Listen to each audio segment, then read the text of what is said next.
Bien. Mesdames, Messieurs, chers collègues, bonsoir. Je pense que tout le monde a pris place et a pu trouver visiblement son petit chevalet. Merci à toutes et tous d'être là ce soir dans un contexte si particulier qui est le nôtre depuis maintenant 3 mois. Tout d'abord, permettez-moi de vous dire que je suis extrêmement ravi de vous voir, mais vous ne pouvez pas savoir à quel point ça fait du bien. Tant les anciens collègues que ce soir, nos 16 nouveaux collègues qui nous ont rejoints dans cette assemblée communautaire. Et vous voir au travers la lucarne d'un ordinateur ou d'un téléphone, c'était sympathique. Mais même si là, ce soir, avec les effets de la distanciation sociale, on ne se serre pas la main, on ne se fait pas les embrassades comme d'habitude, etc. Ça reste néanmoins plus convivial. Je souhaite donc officiellement bienvenue à tous nos nouveaux collègues qui, je ferai tout à l'heure l'appel des noms et que chacun pourra repérer dans cette assemblée. Cette réunion du conseil communautaire, ce conseil communautaire est atypique puisqu'il se situe dans un entre-deux que nous connaissons maintenant bien depuis quelque temps. 17 de nos conseils municipaux sont installés, 2 communes parmi nous devront recourir à un deuxième tour, au-delà duquel, donc après le 28 juin, sera installé le prochain conseil communautaire du mandat 2020-2026. D'ores et déjà, je vous en livre les dates, puisque ce sera le 8 juillet. Le lieu reste encore à préciser. On verra tout à l'heure en fin de séance. Voilà. Et donc, il y aura peut-être immédiatement après un deuxième conseil, juste avant le 14 juillet, c'est-à-dire probablement autour du 10 juillet. Bien. Alors, d'abord, j'espère que vous avez tous passé aussi cette période de la meilleure façon possible. Et je tiens ici à remercier de façon appuyée les services de la région qui ont été assez exemplaires en la matière, puisque nous avons eu une aide assez précoce, assez rapide dans la fourniture de masques à un moment où ils étaient absolument indisponibles. Et à plusieurs niveaux, tant auprès des commerçants qu'auprès d'une partie de nos populations. Donc ça nous a bien aidé à amorcer un petit peu cette situation avant que nous-mêmes, nous ayons pu commander nos quantités de masques. Nous avons commandé au total, pour nous tous consolidés, plus de 100 000 masques. Ça fait pas mal quand même. Et je remercie aussi le département qui a œuvré un peu plus récemment sur des livraisons de masques tissus cette fois-ci. Donc voilà, je souhaite que ce point soit porté au procès-verbal de façon à ce qu'ils soient officiellement remerciés et je leur écrirai au nom du conseil communautaire. Alors, pour nos nouveaux collègues, ce soir, c'est un conseil un peu particulier. Si nous l'avons placé dans cet entre-deux, c'est que nous avions à voter un certain nombre de points dont vous avez, j'espère, tous reçu les éléments de séance. Est-ce que tout le monde a bien reçu? Si quelqu'un n'a pas reçu les éléments de séance, qu'il n'hésite pas à lever la main ou le faire savoir. Ça voudrait dire que nous avons bien toutes les adresses Internet, les adresses mail de chacune d'entre vous. Comme vous avez pu le voir, donc, il s'agit beaucoup de finances et à cette période, après les élections en général, il est de tradition de voter le compte administratif, mais en général plus tôt. Et donc là, le temps avançant avec ces 3 mois de confinement, nous n'avons pu le faire avant, donc on doit le faire maintenant. De fait, notre collègue Claude Krieger aura une prise de parole importante ce soir, puisqu'il est vice-président en charge des finances notamment. Mais c'est un exercice auquel il est rompu depuis plusieurs années. Et traditionnellement, à cette période, tant sur le compte administratif que sur le budget, la présentation du budget, il a une prise de parole importante. Vous serez amené à vous positionner sur des délibérations pour lesquelles vous n'avez pas été impliqué directement, puisqu'il s'agit de valider tant le compte-rendu des derniers conseils communautaires dans lequel 16 d'entre vous n'étaient pas, mais aussi le compte administratif de l'année 2019. Donc, je ne serais pas choqué qu'il y ait quelques abstentions, n'ayez crainte. C'est tout à fait compréhensible. Avant que je n'oublie de le dire, la soirée de ce soir, puisqu'elle se déroule dans un format restreint, sans public, est filmée donc notre responsable communication, Julien, qui est au bout de la salle, filme et c'est retransmis en direct sur le site de la C3PF. Bien, voilà pour les préliminaires. Je vais donc commencer par les pouvoirs qui ont été donnés par certains de nos collègues. Donc nous avons un pouvoir qui a été donné de la part de monsieur... j'arrive pas à lire le nom. C'est qui là?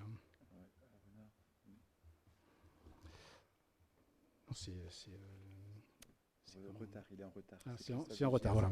Christophe Vigier donne pouvoir à Sylvain Saragoza. Il arrive en retard dans la séance. Madame Nathalie Delille-Tessier donne pouvoir à monsieur Mansou. Et enfin, Marie-Pascale Ferré de Viarme donne pouvoir à William Rouillet.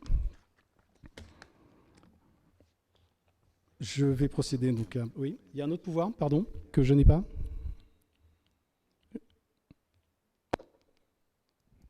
Monsieur Sidbon pour Monsieur Biello. D'accord. Monsieur Sidbon pour qui? Oui, pour Silvio Biello. D'accord.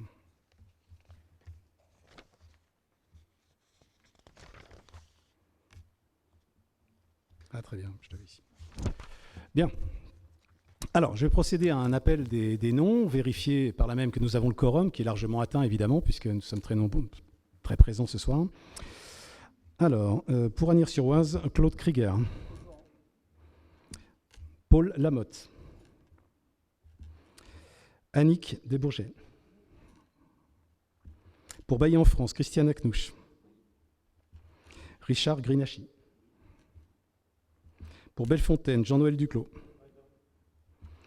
Pour Bellois en France, Raphaël Barbarossa. Delphine Drapeau. Châtenay en France, Jacques Renaud, donc le maire Jacques Renaud donc, est absent. Pour Chaumontel, Sylvain Saragoza. Corinne Tange.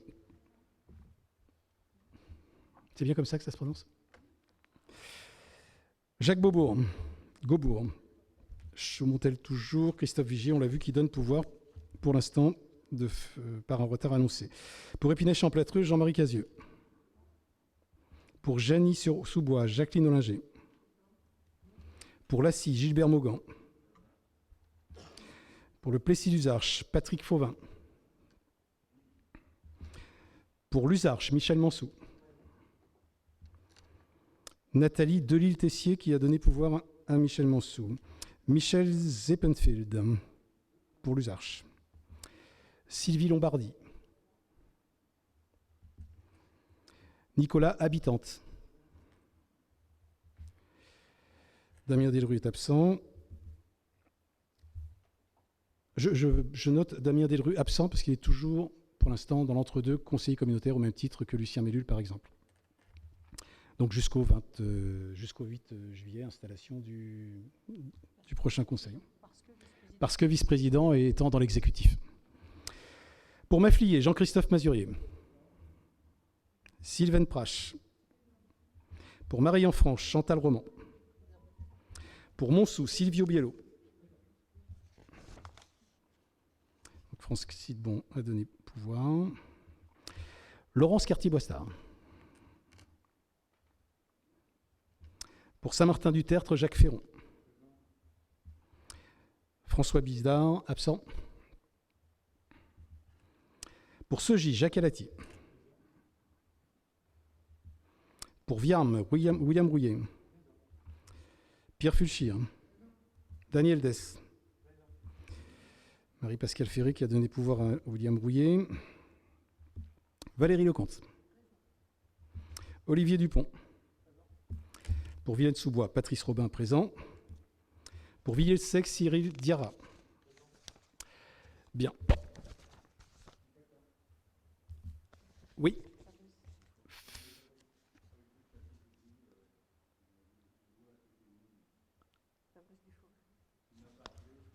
Pourquoi j'ai pas Fabrice? Mais si, mais bien sûr. Mais bien sûr, il est bien là. Pardon, c'était sous mon agrafe. Voilà, merci beaucoup. nous avons besoin traditionnellement, comme dans nos conseils municipaux, d'un secrétaire de séance.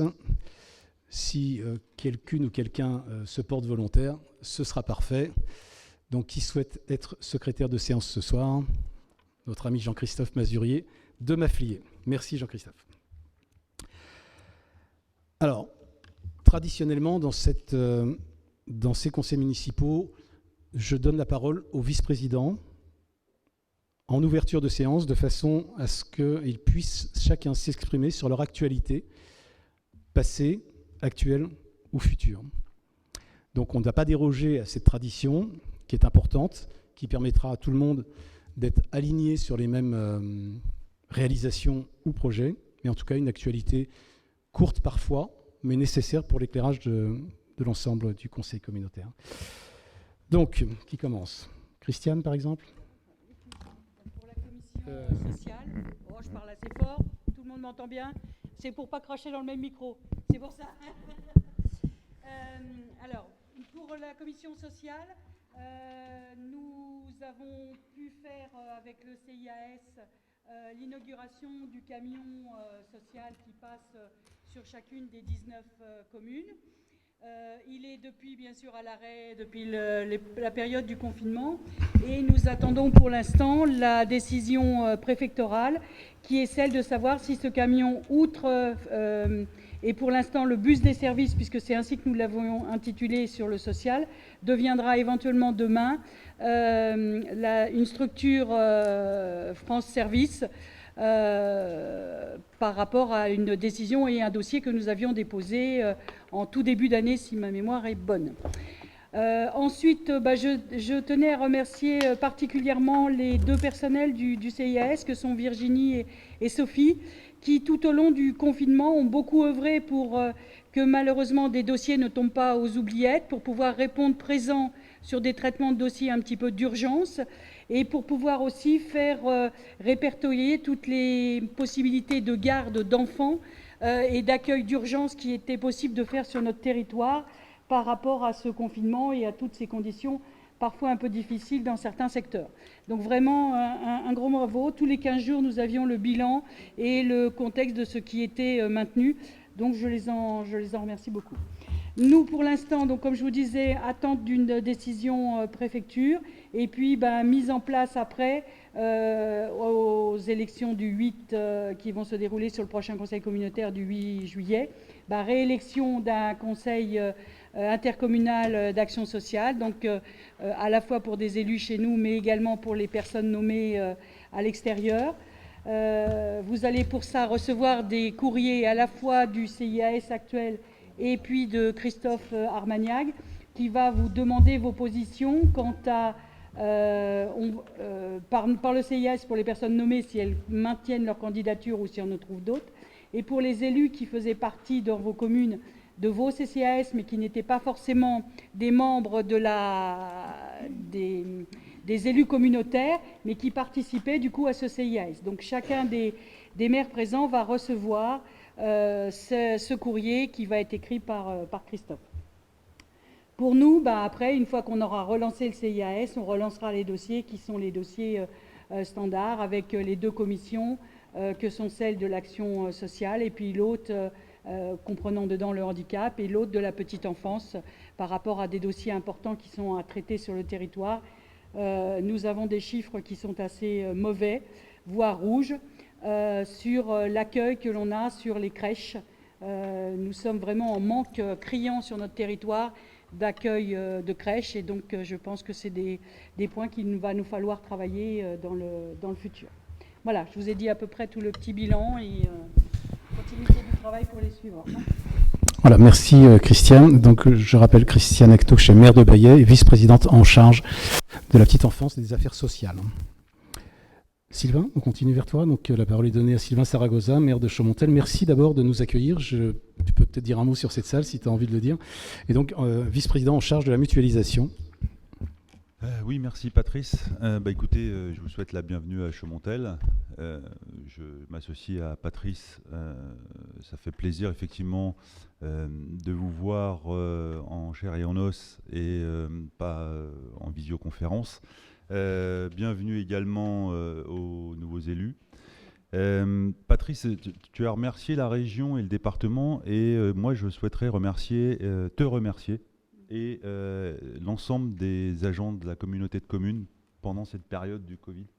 On a été informés quasiment en temps réel grâce effectivement à WhatsApp, que tu as mis en place, donc merci, et surtout pour les groupements de commandes et les stocks de gel hydroalcoolique. Et en tous les cas, la rapidité à laquelle on a obtenu tous ces comment dirais-je, ces équipements nécessaires. Voilà, en tous les cas, voilà, je voulais souligner la compétence et la réactivité de la communauté de communes. Concernant la mutualisation, pendant effectivement le confinement, il ne s'est pas passé grand-chose depuis le dernier conseil communautaire. Et je voulais tout simplement vous informer que le marché donc, à bon de commande concernant la société Fillou donc, a repris. Vous pouvez les contacter pour qu'ils puissent intervenir sur vos communes avec donc, le bon de commande, enfin le bordereau de prix que l'on a négocié. Concernant les dépôts sauvages, je laisserai Jean-Noël vous en dire 2 mots, puisqu'on a fait une commission groupée entre la mutualisation et l'environnement.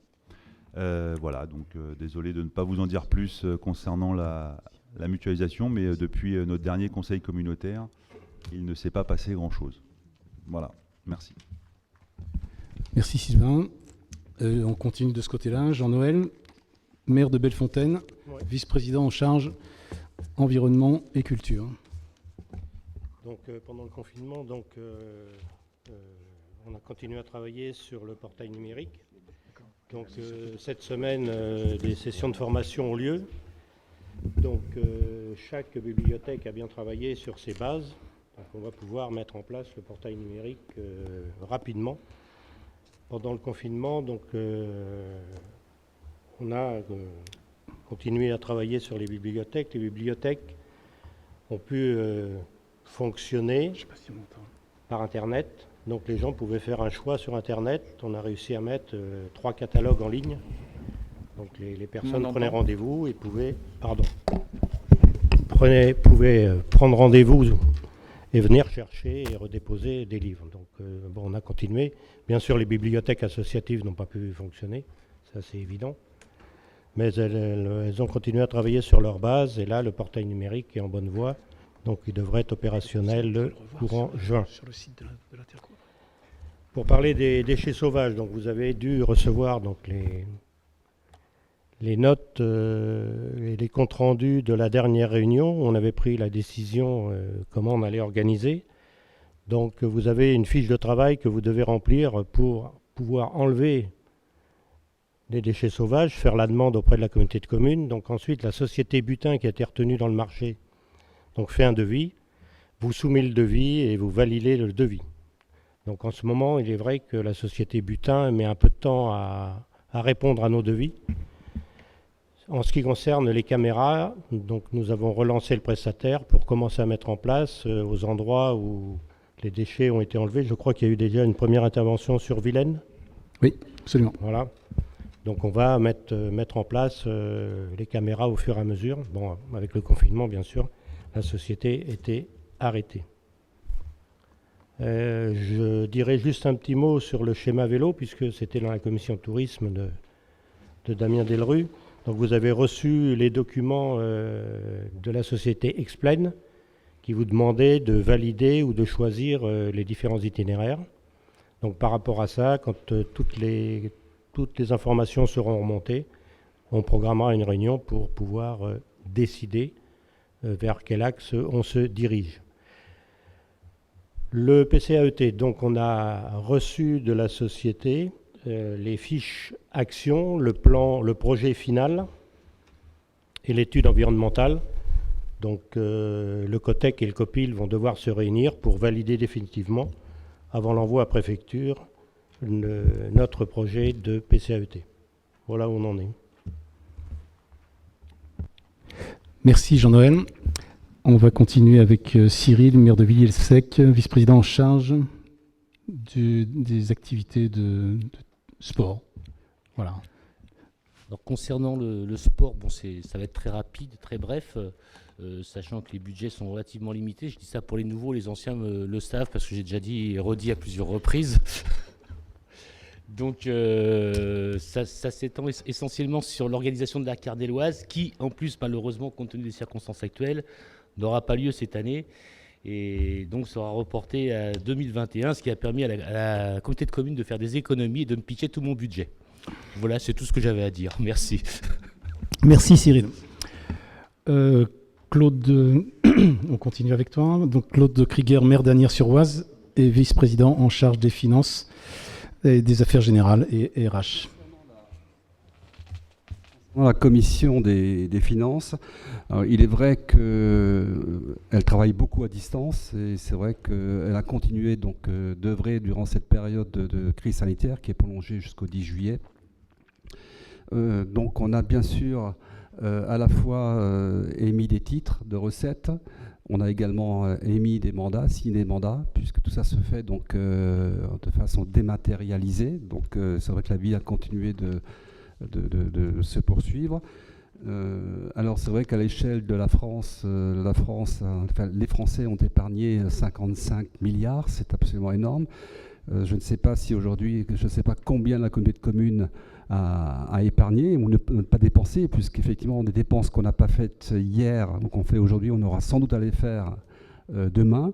On aura sans doute aussi malheureusement des économies par rapport à des manques à gagner, notamment pour les hébergeurs. Je veux parler de la taxe de séjour, où là, effectivement, on a réfléchi avec la commission des finances d'exonérer les hébergeurs qui, effectivement, ont dû fermer donc leurs portes et qui sont en grande difficulté.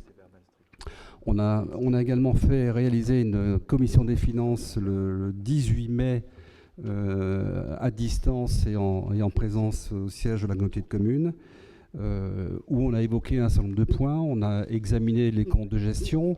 Alors, c'est vrai que ces comptes de gestion que j'ai analysés ont fait ressortir pour moi des questions qui ont été posées au trésorier, donc à M. Dupont, notamment, alors il est très facile d'analyser, de comparer des comptes de charges de classe 6 et des comptes de produits de classe 7, autant il est beaucoup plus difficile, et notamment de comprendre tous les comptes de capitaux, les comptes de classe 10, les comptes de classe 2, les stocks, les comptes de classe 3, les comptes de classe 4 et les comptes de classe 5. Donc ça veut dire qu'effectivement, dans les comptes, on s'aperçoit que dans les comptes de gestion, il y a des créances qu'on ne sait pas expliquer.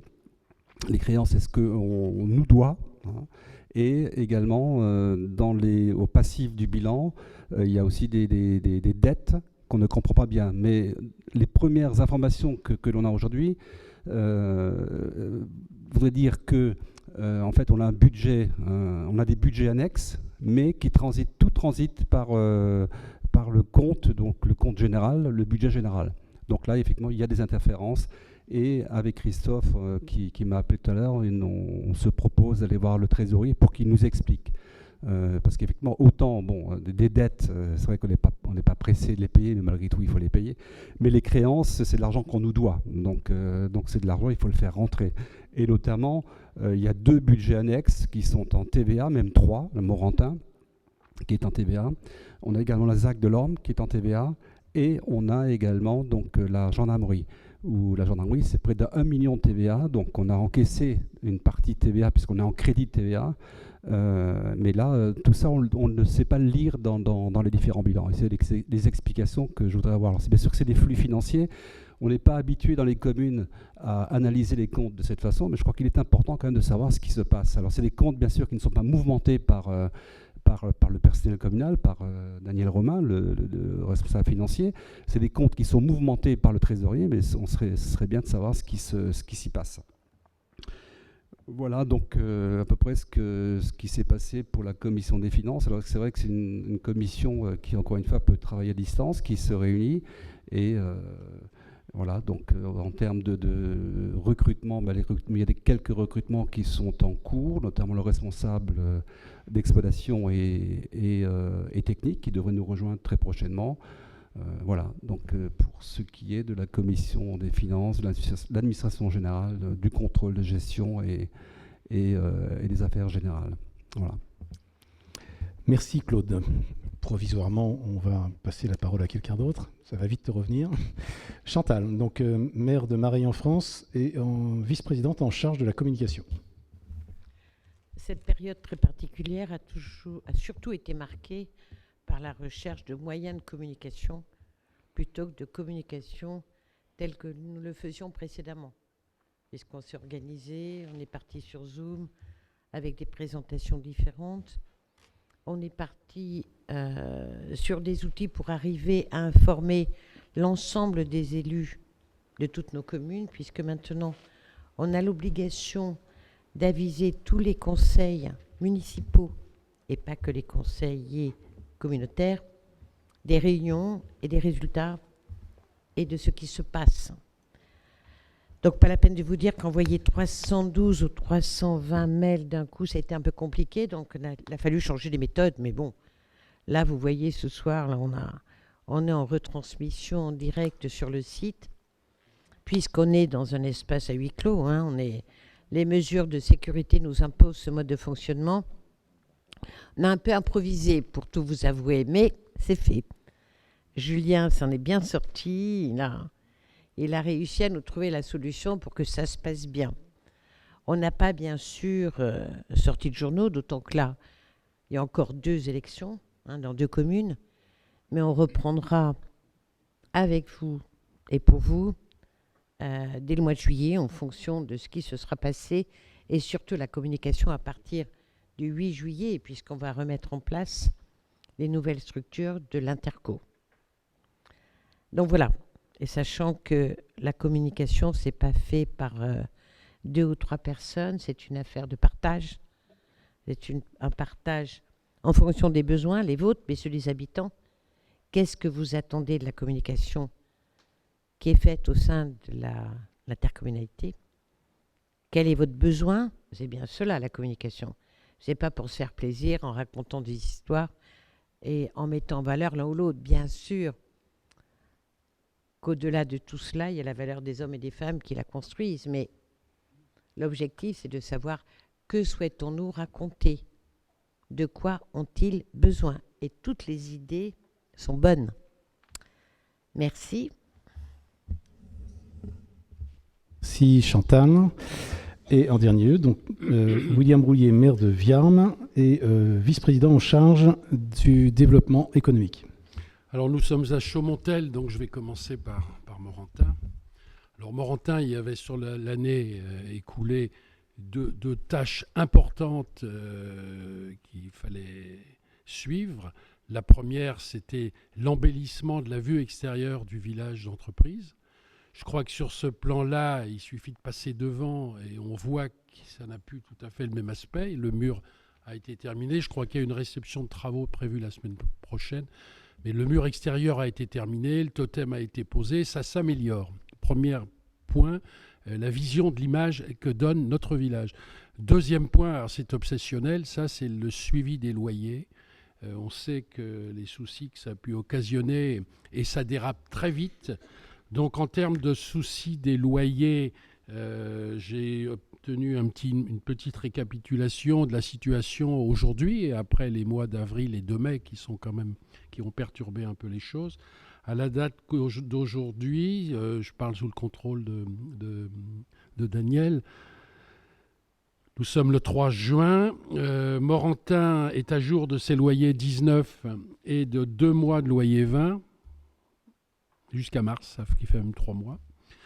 6 locataires sont à jour de leur loyer et 5 sont en report de leur loyer compte tenu, pour certains, de la baisse de l'activité qu'ils ont dû constater. Il nous reste toujours un lot de libre, un lot sur lequel, en son temps, on avait prévu un certain nombre de travaux. Et en son temps aussi, on avait demandé à ce que ce lot soit libéré. Parce que je crois que l'entreprise qui fait les travaux extérieurs du mur l'occupe toujours. Alors c'est dommage. parce que c'est du loyer et ça va être un mois ou deux, ou un bon mois de travaux pour le mettre en vente. Donc je crois que la préoccupation aujourd'hui, bien évidemment, c'est de continuer à suivre les loyers, mais aussi de faire en sorte de récupérer ce dernier lot pour que le village soit dans sa totalité occupé. C'est le lot 3 bis. Alors, en ce qui concerne la zone d'activité, la zone de l'Orme, il nous reste le lot E de disponible. On avait une proposition pour l'intégralité du lot E qui fait 13 000 m². Je ne m'y suis pas montré très favorable. Je crois que Patrice a été dans le même sens. L'idéal pour moi, et probablement pour Patrice, est de trouver un moyen de le diviser, ce dernier lot, pour dans sa majorité y mettre une entreprise et sur 3-4 000 m² y mettre de la restauration. Alors la restauration, pour l'instant, elle ne montre pas le bout de son nez, mais je pense qu'encore une fois, lorsque Centaure va s'installer, elle viendra en courant, je pense. Ça, c'est pour le lot E, 13 000 m². Pour ceux qui ne savent pas, c'est celui qui est au rond-point, qui est sur Bellois, en fait, qui est au rond-point lorsqu'on arrive au sud de Viarmes pour rentrer dans Viarmes. Il y a un lot qui s'est libéré. Malheureusement, l'acquéreur RMBS n'a pas eu l'accord de ses banquiers. Donc c'est un petit lot qui fait 3000 m² qui est libre aujourd'hui. Dans les soucis que l'on a, le totem a été validé, n'est-ce pas, monsieur Armagnac? Je crois qu'il n'y a plus d'ambiguïté sur le ton de la couleur. Il a été validé. On a deux soucis. On a eu une occupation de gens du voyage et d'un détournement d'eau qui, à mon avis, coûte actuellement à Deléchaud, mais devrait coûter à Carnel, puisque Deléchaud avait un compteur attribué sur lequel les gens du voyage se sont branchés. Et puis on a un petit souci avec un lot depuis le début, qui est un lot qui avance bien sur le plan travaux, qui est le lot Lopez. On a un souci urbain depuis le début et un deuxième souci puisque ce monsieur, a priori, n'est pas dans de la location de ces bâtiments, mais essaye d'en vendre certains. Et ça, ce n'était pas prévu. Donc c'est un sujet à suivre. Enfin, en ce qui concerne la foncière Pierreval, qui est une très belle opération, ils sont à 35% d'acquisition. Et ils vont demander certainement 6 mois de prolongation pour la signature. Et la période n'est pas favorable, mais je ne suis pas inquiet sur la finalité. Voilà pour la zone de l'Orme. Merci William. Il nous manque 2 vice-présidents ce soir. Donc l'un en charge du tourisme et il s'agit du plan vélo. Donc, mais Jean-Noël Duclos en a touché un mot tout à l'heure. J'en profite pour relancer tous les maires pour que nous puissions recevoir vos choix, donc vos ajustements et vos remarques sur ce schéma vélo, puisque maintenant le dossier va passer en phase un peu plus opérationnelle. Mais on attendra bien sûr l'installation définitive pour valider les choix définitifs. Et il nous manque Jacques Renaud, qui est le vice-président en charge de l'urbanisme et du numérique. Voilà. Je n'ai pas d'infos particulières sur ce domaine en particulier à vous transmettre. Donc, sauf si on en connaît. Non. Voilà. Bien. Alors, l'étape suivante, donc, c'est la validation du compte-rendu, du procès-verbal, de la séance précédente qui s'est déroulée le 4 mars 2020. Vous en avez en principe tous fait lecture, ou en tout cas reçu les éléments. Encore une fois, un certain nombre de personnes ce soir n'étaient pas présentes lors de ce conseil, donc ça peut vous déranger. Mais ainsi est fait notre organisation et nos obligations, et nous sommes obligés donc de voter ce procès-verbal de séance. Alors, est-ce qu'il y a des questions, des remarques particulières, en tout cas des personnes qui étaient présentes? Non, pas de remarques particulières. Bien. Donc, je passe à l'approbation. Qui est contre? Qui s'abstient? Donc, on va noter les abstentions de façon très fidèle. Hein. Donc, vous arrivez à voir là-bas, Céline et Angélique?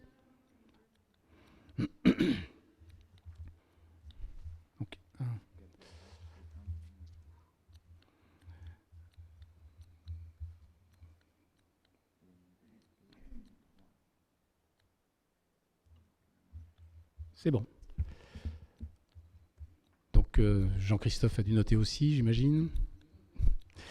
Bien, merci.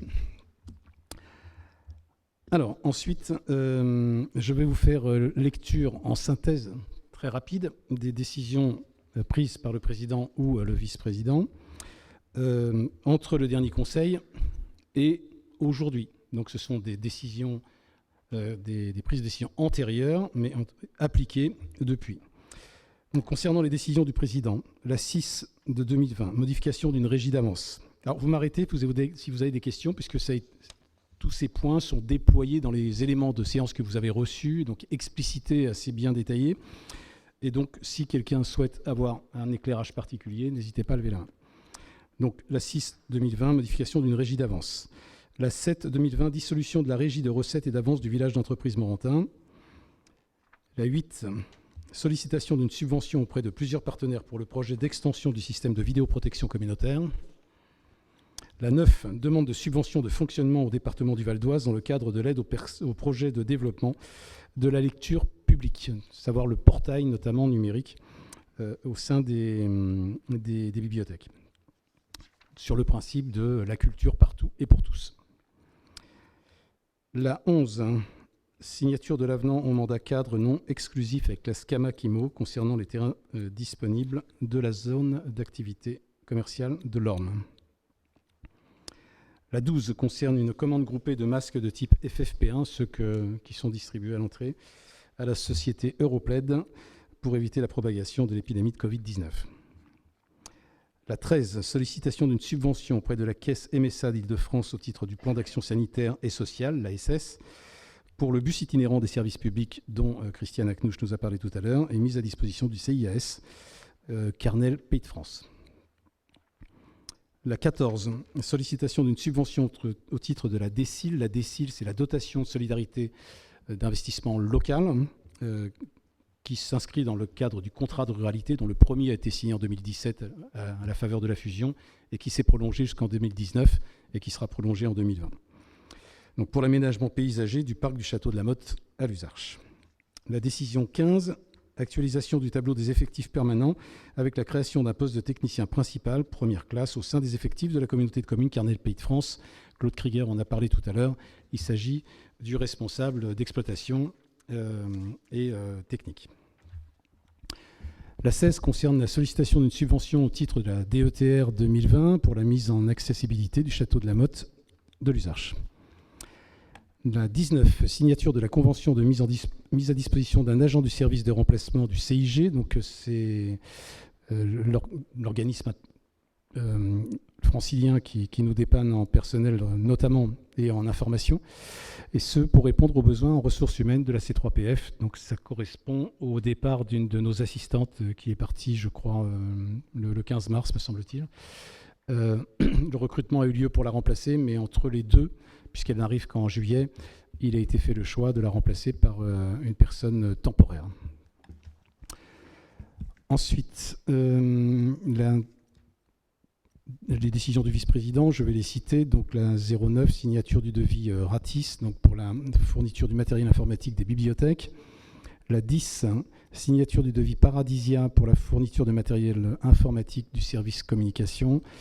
La 11, signature du devis LEPCG pour les travaux de réhabilitation du lot 3 bis au village d'entreprise Morantin. William Rouillet y a fait référence tout à l'heure. La décision 12 concerne la signature du contrat pour les forfaits et les devis proposés par la société Orange en vue de l'acquisition d'équipements téléphoniques répondant aux besoins de fonctionnement de la C3PF. La 13 concerne une signature du contrat annuel par la société Val-d'Oise Jardin pour assurer l'entretien annuel des espaces verts de la gendarmerie d'Asnières-sur-Oise. Enfin, la 14 concerne la signature d'un contrat annuel par la société Turbo Énergie pour l'entretien des chaudières des 16 logements qu'abrite la gendarmerie d'Asnières-sur-Oise. Voilà, donc pour les décisions qui ont été prises entre le dernier conseil communautaire du 4 mars et celui de ce soir. Bien, alors, ceci étant fait, nous allons pouvoir maintenant démarrer notre ordre du jour, qui, je l'ai dit en propos liminaire tout à l'heure, sera très largement consacré aux finances, puisqu'il s'agit pour nous ce soir de voter le compte administratif de l'année 2020, tant sur le budget général que sur les budgets annexes, et nous avons pas mal de budgets annexes. Donc la prise de parole va être importante de la part de Claude Krieger, donc, sauf à ce qui est, avant que nous commencions l'ordre du jour, des questions dans la salle, je vais rapidement passer la parole au vice-président en charge de la finance, mais notre ami Jacques a une petite question, je t'en prie.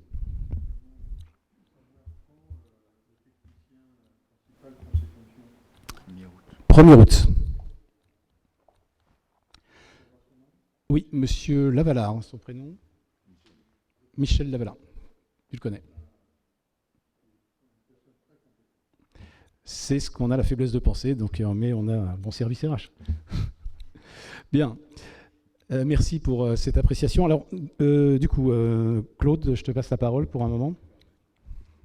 Bien, donc le premier point, donc c'est l'affectation donc des résultats du budget général. Je rappelle qu'il y a un budget général, des budgets annexes. Donc budget annexe, c'est gendarmerie, ZAC de l'Orme, Morantin et le tourisme.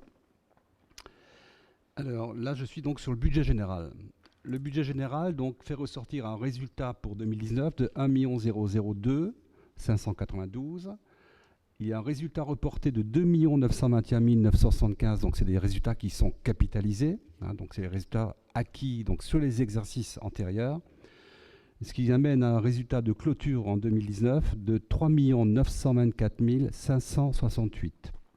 Je vous épargne les centimes. Ça, c'est la section de fonctionnement. Donc les budgets, effectivement, c'est comme les budgets communaux, hein, vous avez une section de fonctionnement et une section d'investissement. En investissement, le résultat de l'exercice 2019, il est de moins 584 714. On a un reste à réaliser positif de 600 766. Un résultat de clôture 2019 de 16 051, donc un résultat positif. Et donc des restes à réaliser 2019, donc qui sont le solde, donc de moins 1 565 349, qu'il faut bien sûr couvrir, parce que c'est en dépenses, donc il faut prévoir en dépenses, donc au budget 2020, mais c'est bien prévu comme ça.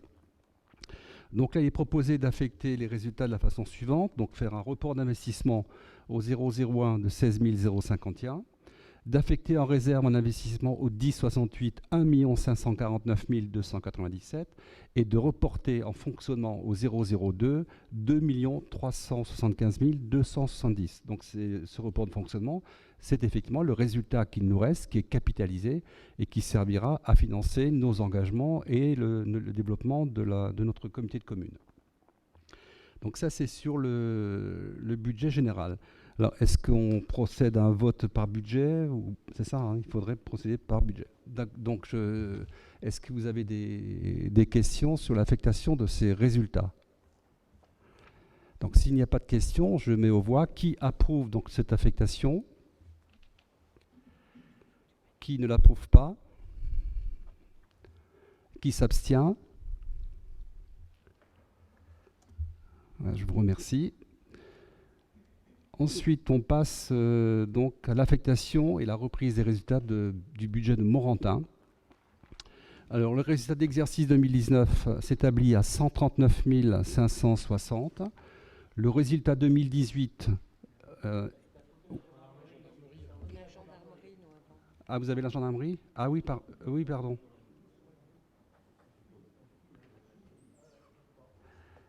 Gendarmerie, alors résultat d'exercice 2019, donc c'est un budget annexe, plus 155 466. Le résultat 2018, 10 093, et le résultat de clôture 2019 en fonctionnement est de 165 559. Alors c'est pas significatif, puisque la gendarmerie, on est toujours en phase de promotion immobilière, donc il y a eu très peu d'exploitation. Enfin, ce qu'est l'exploitation, c'est ce qu'on a effectivement en fonctionnement, mais on est surtout en investissement.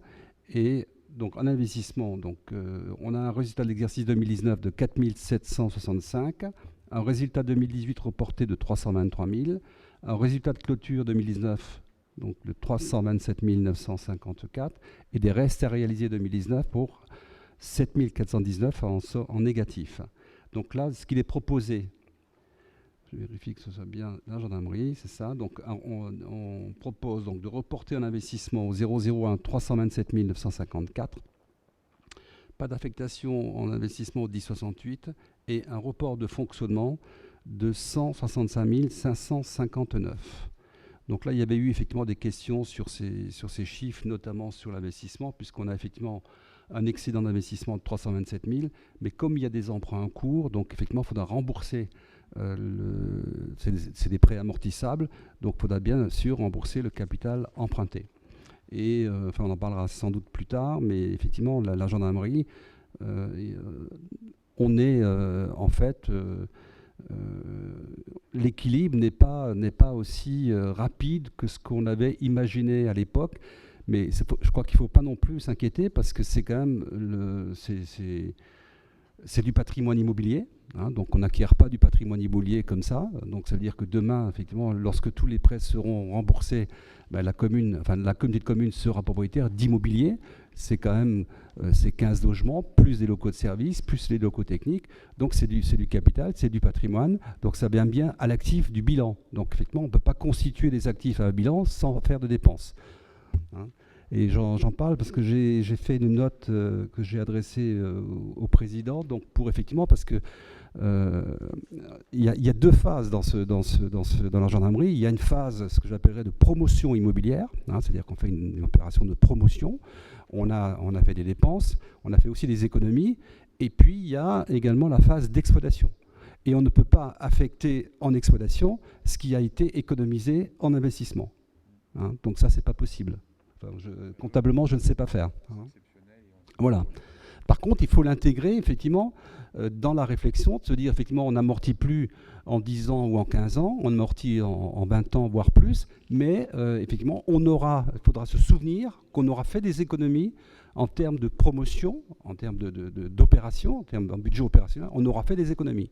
On aura pratiquement fait entre les économies qui ont été faites et malgré la subvention qui n'a pas été versée de 800 000, 850 000 de la région, ben malgré tout, on va faire 1 million. Donc il faudra se souvenir qu'effectivement, il y a 1 million. Donc aujourd'hui, au bout de 20 ans, on s'aperçoit qu'on devra rembourser, enfin on aura un déficit d'exploitation de près de l'ordre de 1,8 million, mais ce 1,8 million est à pondérer par les 1 million qu'on aura gagné dans le budget d'opération. Hein, donc alors c'est peut-être un peu compliqué, mais je pense qu'on expliquera ça en commission des finances, mais parce que c'est vrai que ça interpelle quand même et on le verra plus tard dans les comptes de gestion. Voilà pour la gendarmerie. Ensuite, donc, je suis sur la ZAC de l'Orme, c'est bien ça? Non, Morantin, oui, parce que... Excusez-moi. Oui, on va voter donc, pour la gendarmerie. Donc, est-ce que vous avez besoin est-ce que vous voulez des explications? Est-ce que vous avez des remarques à faire sur cette affectation de résultats, donc gendarmerie? Donc, s'il n'y en a pas, donc je mets aux voix qui approuve l'affectation de résultats gendarmerie, qui n'approuve pas, qui s'abstient. Je vous remercie. Alors, Morantin. Morantin, donc c'est un budget annexe. Le résultat de l'exercice 2019, il est de 139 560. Donc, effectivement, on a effectivement les résultats de Morantin sont bien meilleurs qu'ils l'étaient par le passé. C'est vrai que la situation a bien été redressée et ça on le doit effectivement à la commission des affaires économiques présidée par William Rouillet qui a effectivement suivi ça de très près et c'est vrai qu'aujourd'hui le remplissage de cette zone d'activité est de près de 100%. Hein, donc il faut quand même le souligner. Donc le résultat reporté était de 2018, il est de 144 379 et le résultat de clôture donc 2019, il est de 283 940. Donc ça c'est le résultat qui est capitalisé. En section d'investissement, le résultat de l'exercice 2019, il est de plus 12 504. Le résultat reporté donc en 2018, donc là il y avait un léger déficit de 21 404. Le résultat de clôture 2019, c'est la différence, donc moins 8 900, donc il faudra financer. Le reste à réaliser, c'est également donc, des dépenses pour 44 536. Donc il est proposé d'affecter donc, les résultats de la façon suivante. Donc, un report d'investissement au 001 de moins 8 946, puisque c'est une dépense qu'il faut bien sûr financer, qu'on a vu plus haut. L'affectation en réserve en investissement au 1068 de 53 436 et de reporter en fonctionnement 230 503,27. Voilà, ça c'est Morantin. Est-ce que vous avez des questions? Donc si vous n'en avez pas, je mets aux voix. Qui approuve cette affectation de résultats? Qui n'approuve pas? Qui s'abstient? Merci. La ZAC de l'Orme, alors là c'est aussi une situation très particulière parce que là on est aussi en opération d'aménagement, en opération de promotion immobilière, il n'y a pas d'exploitation, il y aura très peu d'exploitation à terme lorsque l'opération sera entièrement commercialisée, livrée et commercialisée et livrée. Il y aura un budget d'entretien pour l'entretien de tout ce qui est espace commun, les voiries, les réseaux, etc. Mais là, aujourd'hui, on raisonne en termes de stock. Donc, on a comptabilisé l'opération en stock qui se réduit au fur et à mesure de l'écoulement des ventes de terrain. Donc, le résultat de l'exercice 2019, il est à plus 747 025. Donc, il n'y a pas de résultat 2018. Résultat de clôture, donc 2019, c'est 747 025, donc le même montant. En section d'investissement, le résultat de l'exercice 2019, il est de plus 545 754. Par contre, en 2018, donc, il y a un report de ce résultat, mais qui est un déficit donc, de 484 434. Et le résultat de clôture s'établit à 61 320, donc, qui est à 61 320. Donc là, il est proposé d'affecter en report d'investissement au 001 61 320 euros et de reporter en fonctionnement 747 025. Mais ce n'est pas significatif parce qu'encore une fois, on est en comptabilité de stock. Voilà sur la ZAC de l'Orme. Est-ce qu'il y a des questions sur cette affectation de résultats? Je voudrais peut-être, si tu permets, Claude, rajouter un petit éclairage pour la compréhension générale de nos nouveaux collègues surtout. Donc il y a deux modèles qui sont des piliers de création de croissance dans notre économie locale, dans ce qui est développé ce soir, à savoir Morantin et la ZAC de l'Orme. William Rouillet en a très bien parlé tout à l'heure, mais juste à ce que vous puissiez situer ces endroits, il y en a qui est un Chaumontel et qui a pour vocation donc nous sommes propriétaires de ces locaux et nous les louons à des entreprises. Donc il y a un certain nombre d'entreprises qui sont sur ce site et nous percevons donc des loyers. Bonsoir Christophe Vigé. Donc on va marquer l'heure d'arrivée de Christophe, il est 20h03. Merci. Donc le village de Morantin abrite un certain nombre d'entreprises pour lesquelles nous percevons des loyers. L'autre modèle économique que nous traitons est celui de la commercialisation de la ZAC de l'Orme. La ZAC de l'Orme, elle se situe au sud, à l'entrée de la commune de Viarmes, sur à peu près un peu plus de 12 hectares. Donc c'est Viarmes et Bellois qui ont réuni des parcelles il y a à peu près 10 ans, dont les acquisitions ont été faites il y avait un grand nombre d'agriculteurs. Et sur cette parcelle réunie de 12 hectares et demi, qui est en phase de commercialisation, William Rouillet le disait tout à l'heure, il reste un grand terrain qui possiblement sera loué en deux, mais il est commercialisé dans la très grande majorité des lots. Et ça crée du résultat de promotion donc à la vente, mais après ça créera aussi de la valorisation au niveau de la CFE et les taxes qui remonteront à l'Interco, puisque la compétence est intercommunale. Voilà, c'était juste une parenthèse pour que vous soyez tous alignés sur ce que sont les outils dont nous disposons en termes de création de valeur à date. Merci. Vous votez la ZAC de l'Orme?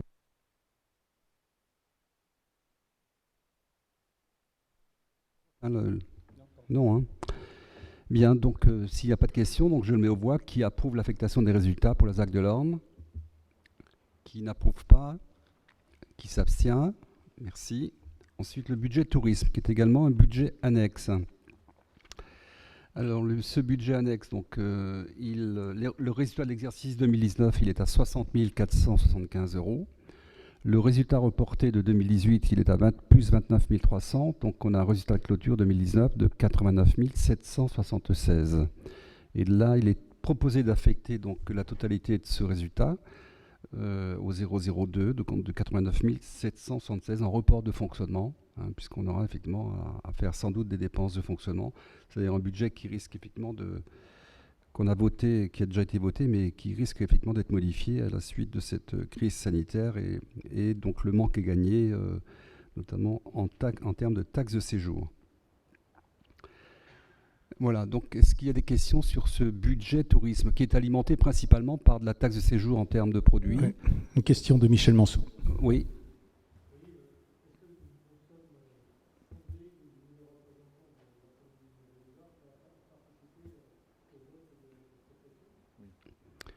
Alors, la taxe de séjour, enfin, je n'ai pas bien compris votre... Est-ce qu'on peut faire circuler un micro, s'il vous plaît?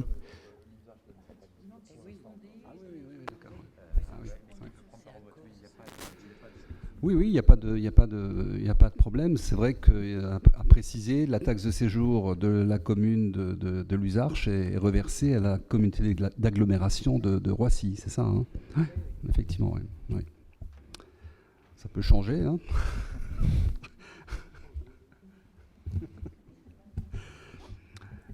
Voilà, donc, oui, d'autres questions?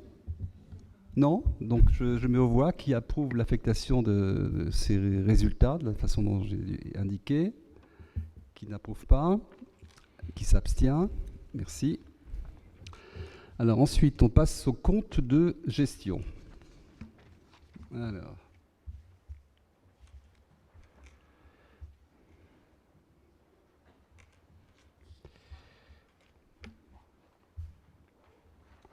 Compte de gestion. Je ne sais pas si vous avez les documents. Vous les avez regardés, Alors le compte de gestion, c'est en fait c'est le compte que l'on a, c'est exactement la même présentation que ce que l'on a dans une entreprise, avec un bilan actif, passif, et un compte de résultat. Donc je vais aller directement donc au bilan. Alors c'est vrai que on est habitué dans les communes à surtout examiner l'aspect, enfin l'exercice budgétaire.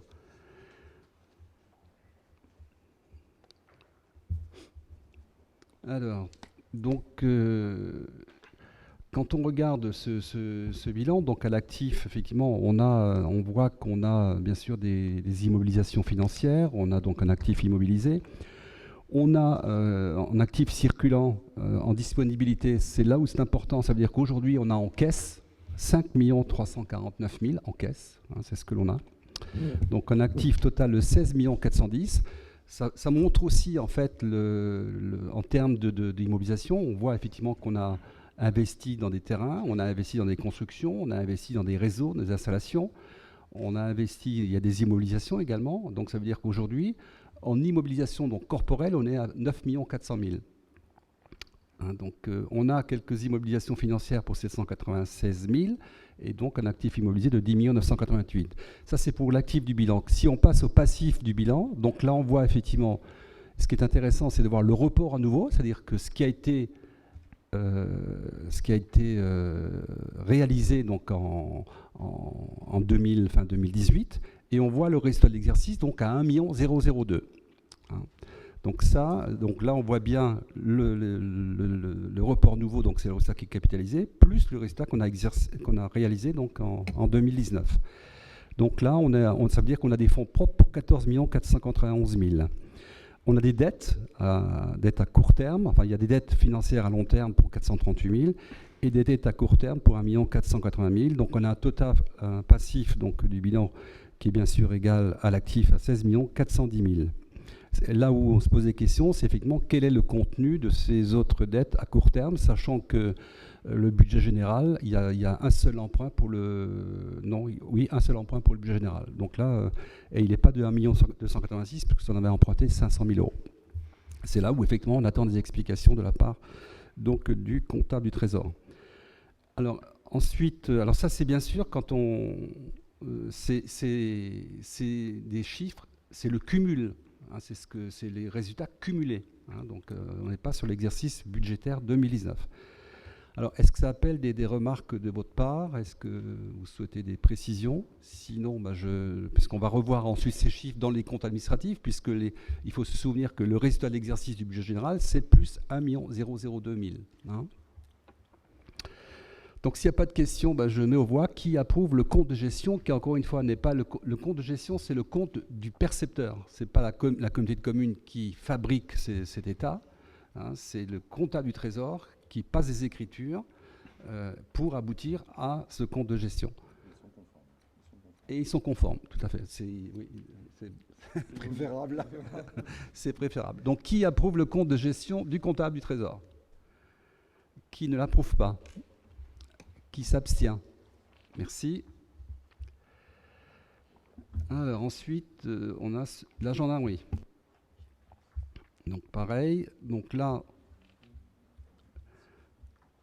c'est là où c'est intéressant de l'examiner de cette façon-là, puisqu'aujourd'hui, l'actif net, aujourd'hui, il est de 5 365 000. Donc, on voit effectivement que la communauté de communes a acheté des terrains pour 324 000 €. Elle a construit, donc la gendarmerie et les différents locaux pour 4 383 000, plus 656 000, et qu'aujourd'hui, il y a un total d'immobilisation de 5 365 000.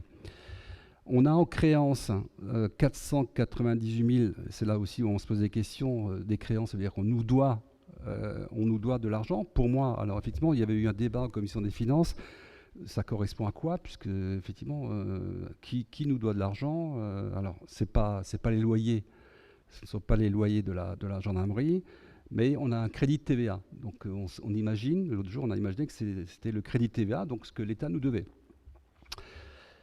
Donc on attend la réponse. Donc on a un actif total pour 5 863 000 et au passif du bilan, c'est là où on retrouve effectivement le résultat de l'exercice, plus le report à nouveau qui était de 10 000 €.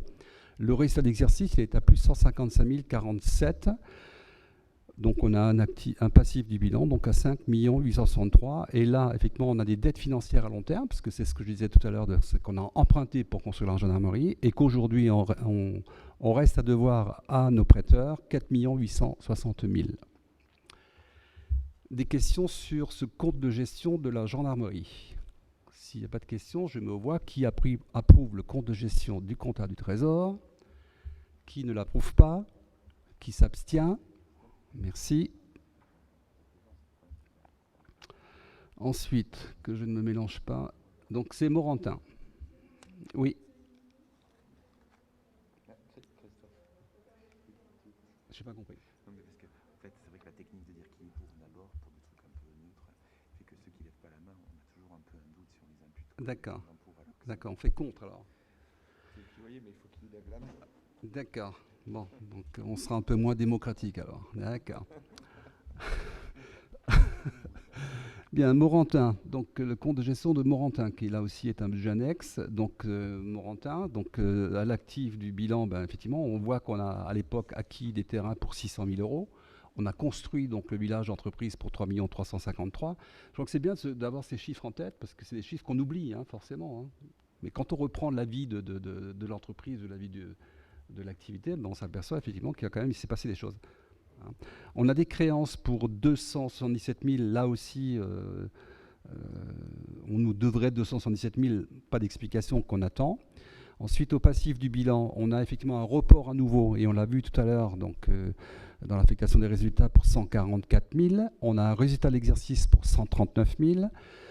On a donc des dettes financières à long terme, 641 000, mais donc effectivement, Morantin a été construit avec un petit emprunt, ce qui est tout à fait logique, ce qui est tout à fait normal, ce qui est sain d'ailleurs, plutôt que de consommer totalement les excédents de fonctionnement.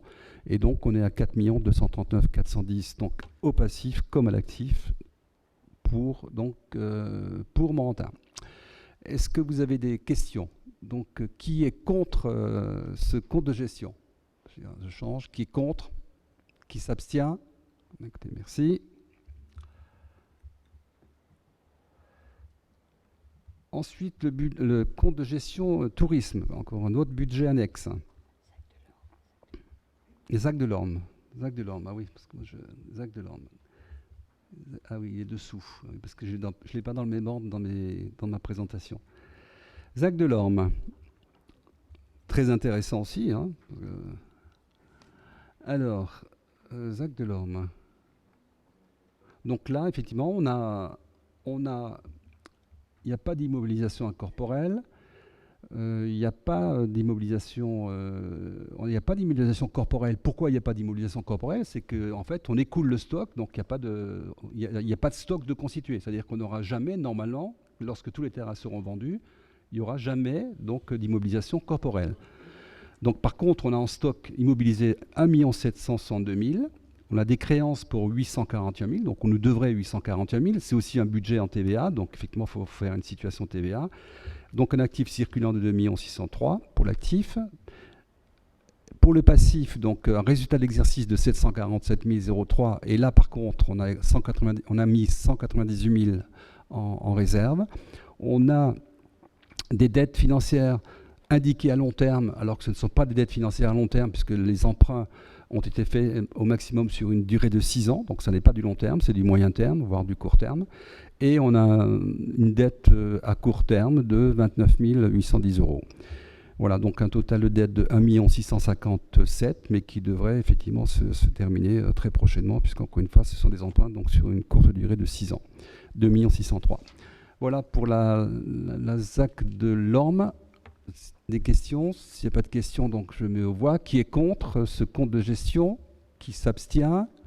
Merci. Donc ensuite, il reste le tourisme. Alors le tourisme, donc là, à l'actif du bilan, donc j'ai 105 880, donc on nous devrait 105 880, donc je ne sais pas qui est-ce qui nous doit 105 000, donc là, à mon avis, c'est aussi des flux entre les différents budgets. Oui, mais 105 000, ça me paraît, c'est pas ces montants-là. Hein. Château Forme, c'est 5 000, 6 000 € par an de taxes de séjour. Non, c'est pas ça. Hein. Mais bon, c'est vrai que là, c'est un sujet qui a été abordé en commission des finances, et là, on vous devra effectivement des explications. Hein. Donc le report à nouveau était de 29 300, donc c'est ce qu'on a vu tout à l'heure dans l'affectation des résultats. Le résultat de l'exercice, report à nouveau, c'est l'exercice antérieur, donc 2018. Hein. Résultat d'exercice 2019, 60 480. Là, on doit un peu d'argent à nos fournisseurs, donc 7 210, et autres dettes à court terme, 8 900. Voilà, donc on a un passif du bilan à 105 000 et un actif à 105 880. Donc l'actif et le passif sont concordants, donc il n'y a pas de sujet. Bien, donc je mets aux voix qui est contre le compte de gestion du comptable du Trésor. Qui s'abstient? Merci. Là, je crois qu'on a passé tous les comptes de gestion, là. Oui. Et là, on va passer au compte administratif. Donc là, je change de... Alors, le compte administratif.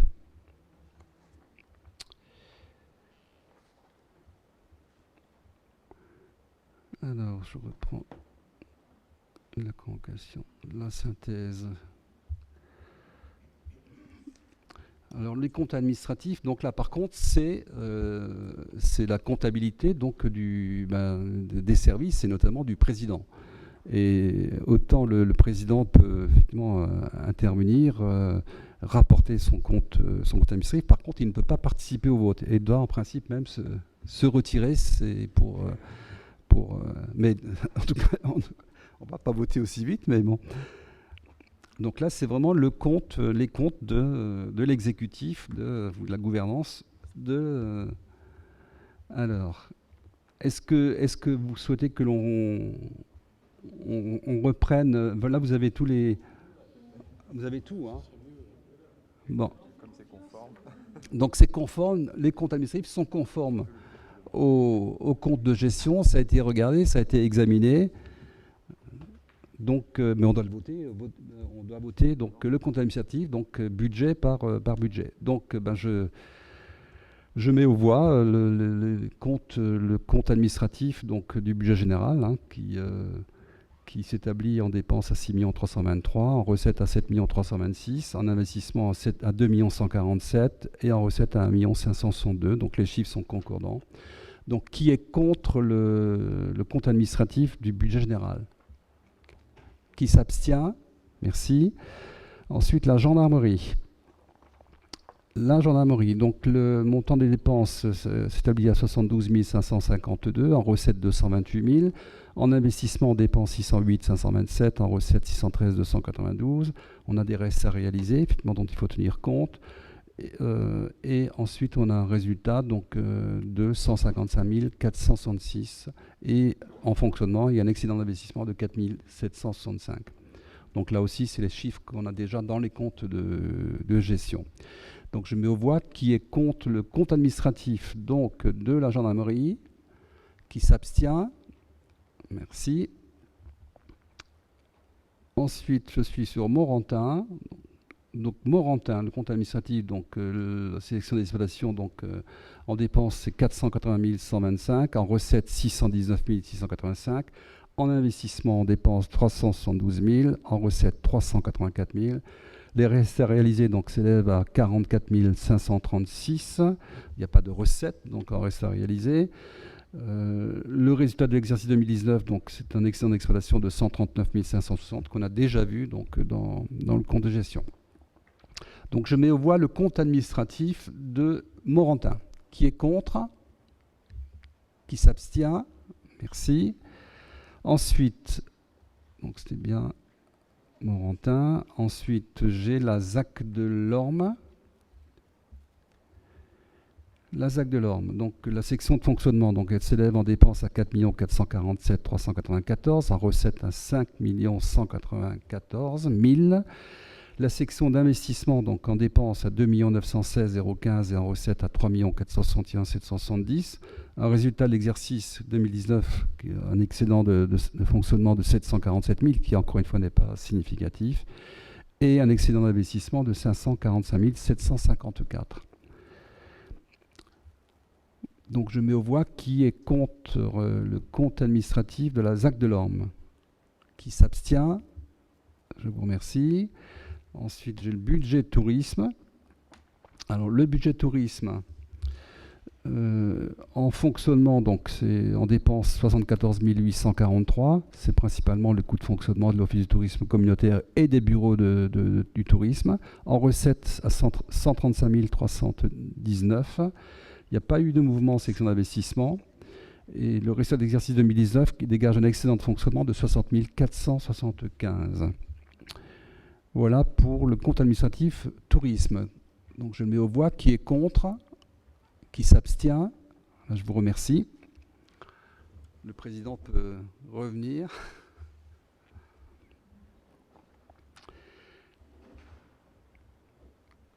Ensuite, donc le point numéro 16, c'est l'approbation du taux rectificatif de CFE de zone, puisque lorsque nous avons voté le budget 2020, on a établi un taux à 25%, alors que le taux maximum aurait dû être de 20,81%. Donc là, effectivement, on doit modifier ce taux et on propose donc de voter un taux rectifié 2020 de fiscalité professionnelle de zone, parce que c'est une fiscalité professionnelle de zone, de 20,81. Donc forcément, il y a une différence par rapport aux sommes dans le budget. Mais au global, comme les bases ont augmenté, on a, je crois, une différence de l'ordre de 4 000 €. De toute façon, on n'a pas le choix. Voilà, donc je mets aux voix l'approbation du taux rectificatif de CFE de zone. Qui est contre? Alors, j'ai juste une petite... Claude, oui, je voulais expliquer un petit peu mon vote. Compte tenu que, pour être cohérent surtout, compte tenu que j'avais voté contre lors de la première délibération sur l'augmentation donc de la CFE, je suis cohérent et donc je vote également contre, puisque j'avais trouvé que l'augmentation était assez importante. Donc là, j'ai bien compris qu'effectivement, on redescendait le taux au taux que nous a transmis la trésorerie, mais ça reste tout de même une augmentation. Donc je vote contre pour cette raison. D'accord. Bien, donc je mets aux voix donc qui est contre, qui s'abstient. Donc là, il y a un contre. Hein. Donc 2 contre. Qui s'abstient? Merci. Ensuite, c'est une décision modificative du budget de Morantin. Donc là, en fait, la décision modificative porte sur des recettes d'investissement pour 27 742,36 et des recettes d'investissement également donc de 27 742,36. De toute façon, c'est des jeux d'écriture, c'est des régularisations comptables. Donc là-dessus, il n'y a pas de... Vous avez le détail, hein, donc je ne vous épargne les chiffres parce que sinon, vous allez avoir mal à la tête tout à l'heure. Donc je mets aux voix donc, cette décision modificative du budget de Morantin qui est contre, qui s'abstient. Merci. Ensuite, c'est une décision modificative du budget pour la zone de l'Orme. Donc là, c'est pareil. Donc là, la régularisation porte sur donc, des recettes de fonctionnement pour 261 058, des dépenses de fonctionnement pour 261 058, donc qui est équilibré. En recettes d'investissement, 12 126 et en dépenses d'investissement, 12 126. Donc, décision modificative parfaitement équilibrée. Donc, je mets aux voix qui est contre, qui s'abstient. Merci. Ensuite, une autre décision modificative, c'est le budget général. Le budget général, donc effectivement, donc la décision modificative porte sur des recettes d'investissement de 167 186, des dépenses d'investissement de 31 000, et donc la différence, effectivement, donc, de 136 186.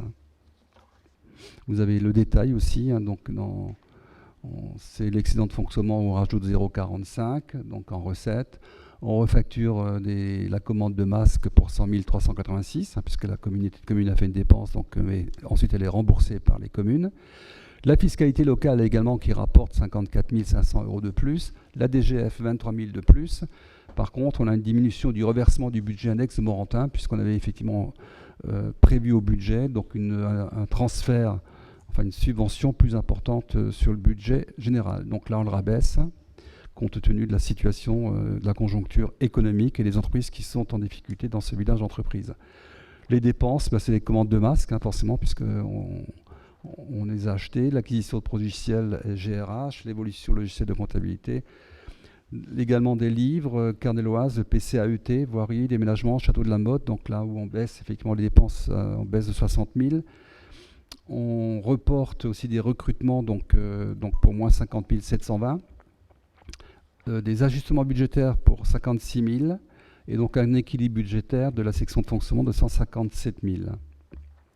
Voilà, au global, voilà, je vous ai donné les chiffres, hein, donc une DM donc, en investissement, recette de 167 186 et en dépenses d'investissement de 31 000.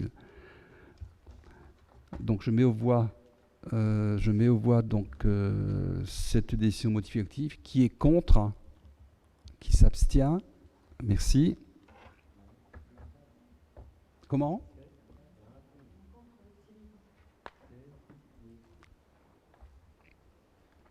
Oui, on sait.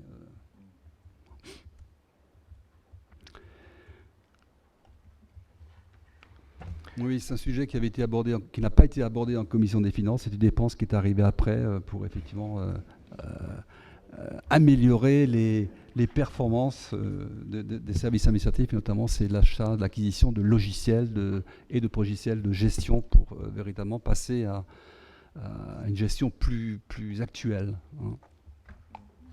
C'est de l'ordre de 30 000 €. Je crois. Ouais. 37. Voilà, donc... Merci beaucoup Claude pour cette efficace présentation, comme d'habitude. On va passer donc au point numéro 20 et je vais donner la parole à William Rouillet en charge du développement économique et ça concerne l'annulation de la dette de la société FSC que nous traitons et que nous traînons depuis longtemps dans nos comptes et c'est juste une régularisation donc ça va pas être bien.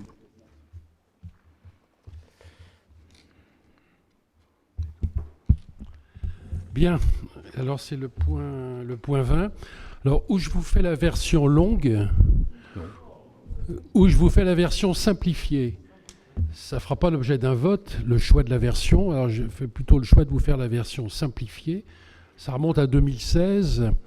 Une entreprise de Morantin, SFC, 2 chèques et un de ses filiales qui était sous-locataire. Ce sont 2 chèques qui sont détournés. D'une part.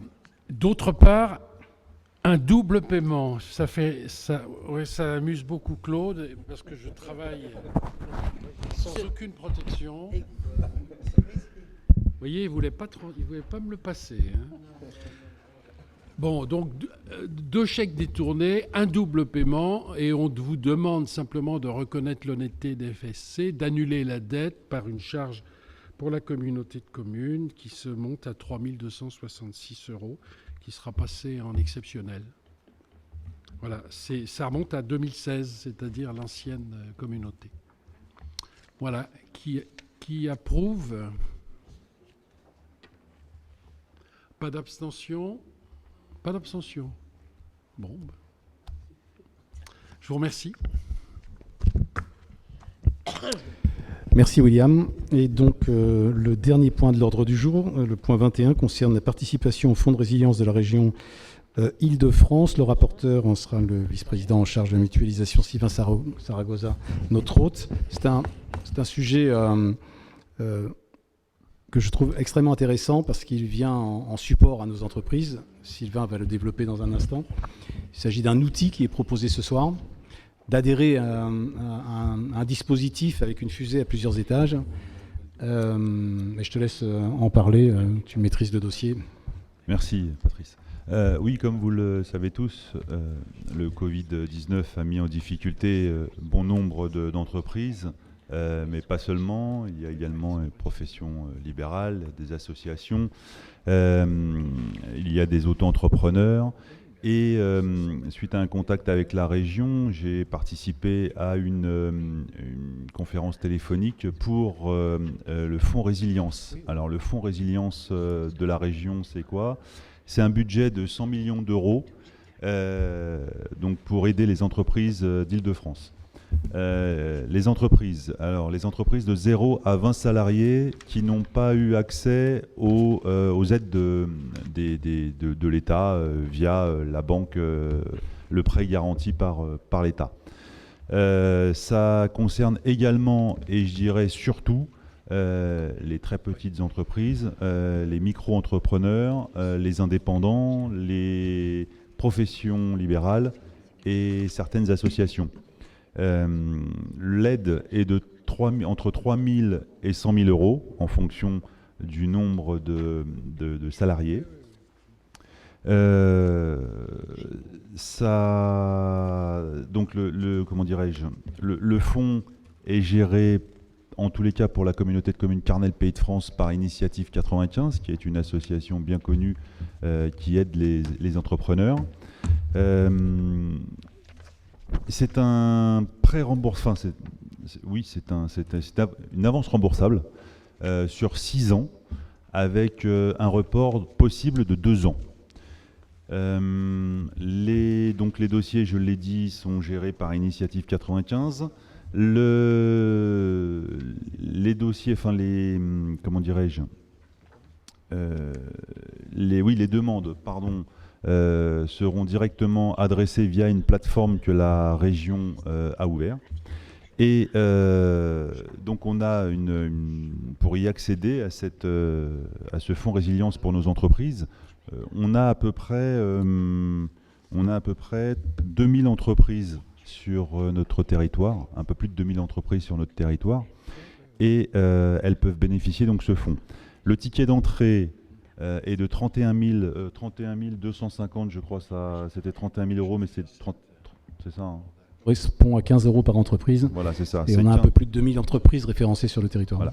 Donc on est à 31 000 euros, c'est-à-dire que la communauté de communes Carnel Pays de France met 15 euros par entreprise. La région double cette somme. Il y a également des financiers autour de la table. Donc il va y avoir donc la banque d'investissement. Il va y avoir également des fonds européens. Si toutefois donc les demandes vont être faites par le site internet, nous allons être informés donc des demandes. et un courrier leur sera adressé pour leur donner cette réponse, et elles seront co-signées par le président de la communauté de communes et par la présidente de la région. Nous avons également la possibilité dans nos communes, puisque nous avons un certain nombre de connaissances, nous avons un fichier des professionnels sur nos communes, sur notre territoire. Nous sommes en train de préparer un courrier type que l'on pourra vous adresser de façon à ce que vous puissiez retransmettre donc cette information et ce fonds. Il ne faut absolument pas hésiter, hein. C'est vraiment, je dirais, le fonds de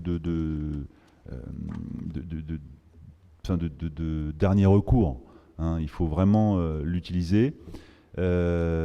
Et donc le bureau communautaire en visioconférence s'est prononcé favorablement pour adhérer à ce fonds résilience. Si toutefois les demandes qui étaient faites ne couvraient, le montant que la communauté de communes a abondé dans ce fonds, si toutefois il n'était pas épuisé, le solde serait restitué à la communauté de communes. Voilà. Est-ce qu'il y a des questions plutôt que je continue à développer?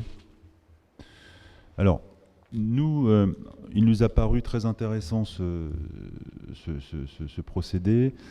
Au tout début, nous avions imaginé pour le village morantin, puisque nous avons des entreprises qui louent les locaux du village morantin, et forcément elles sont toutes un peu en difficulté, et il a été évoqué des reports de loyer, des abandons de loyer, enfin il a été évoqué plein de solutions pour pouvoir les aider, et on trouve que leur donner accès à ce fonds serait plus judicieux plutôt que de éventuellement faire des abandons de loyer.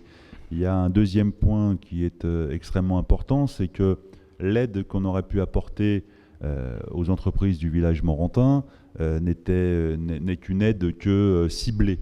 Or là, on peut l'ouvrir à la totalité des entreprises, ou encore une fois, hein, ça peut être également des associations, c'est extrêmement important, des professions libérales, des micro-entreprises, des auto-entrepreneurs qui n'ont pas accès effectivement aux aides des banques. Et là, on ouvre beaucoup plus largement pour un ticket d'entrée qui reste certes une certaine somme, mais qui reste quand même assez raisonnable. Je pense que, mais ça Patrice le dira, aujourd'hui effectivement on a voté la CFE, enfin l'augmentation, le dernier conseil municipal communautaire, on avait voté une augmentation de la contribution foncière des entreprises. Donc on est plutôt satisfait de voir venir des entreprises sur nos territoires, de leur demander effectivement de payer une taxe qui est également légitime.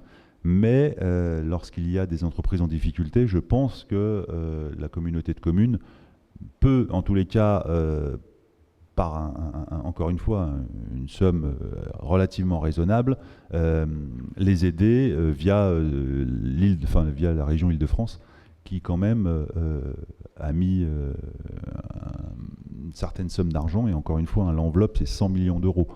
Donc voilà, Patrice, peut-être, oui. Olivier Dupont, viens. Oui.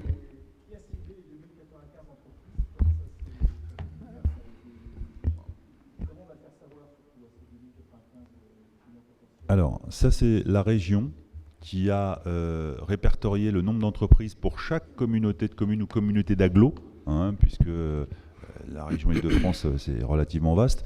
Donc ils ont par leur fichier déterminé que nous avions un peu plus de 2000 entreprises sur le territoire de Carnel Pays de France, d'où effectivement le montant de 31 000 euros, puisqu'on est à 15 euros par entreprise.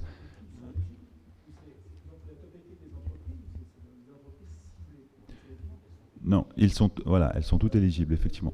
Exactement.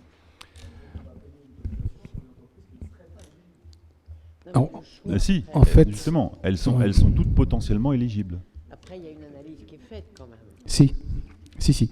En fait, tout ce qui est SIRET RC Non, mais effectivement, c'est capé. Les entreprises qui sont à 20 salariés sont celles qui sont ciblées par ce dispositif. Au-delà de ce dispositif, il existe d'autres plans qui sont actifs et ne sont éligibles à ce dispositif résilience, fonds de résilience, que les entreprises qui ont subi un échec en termes de demande de prêt de trésorerie. Donc, elles sont estimées pour un total de 700 entreprises. En gros, ça correspond à un bon tiers. Dans ces 700 entreprises, il y en a très vraisemblablement une quantité qui était déjà en mauvaise santé au 31 décembre 2019, c'est-à-dire avant Covid. Et donc, le travail d'Initiative 95, qui connaît bien le tissu des entreprises du territoire du Val d'Oise, aura pour mission d'identifier la santé de ces mêmes entreprises avant et pendant l'arrêt des activités.